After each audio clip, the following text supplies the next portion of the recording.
இன்றைய தங்க வசனம். தான் கர்த்தரை கண்டதையும் அவர் தன்னுடைய சொன்னவைகளையும் சீஷருக்கு அறிவித்தார். யோவான் 20:18. இன்றைய தியானம் நற்செய்தி அறிவியுங்கள். இன்று மகதலேனா மரியாள் திருநாளாக ஆசரிக்கப்படுகிறது. கலிலேயாவில் உள்ள மகதலா ஊரை சேர்ந்ததினால் மகதலேனா மரியாள் என அழைக்கப்பட்டாள். 7 பிசாசுகளினால் பிடிக்கப்பட்டிருந்த இவளை விடுவித்த இயேசு கிறிஸ்து இவளுக்கு புது வாழ்வை கொடுத்தார்.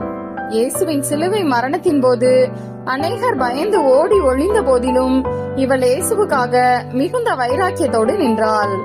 இயேசுவை கல்லறையில் வைக்கப்பட்ட பின் அவருக்கு சுகந்த வர்க்கங்களை ஆயத்தம் பண்ணி அவரை பார்க்க சென்றாள்.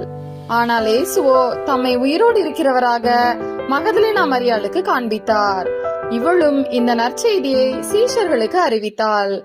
நாமும் மகதலேனா மரியாளை போல இயேசுவிற்கு சாட்சியாய் வாழ்ந்திடுவோம்.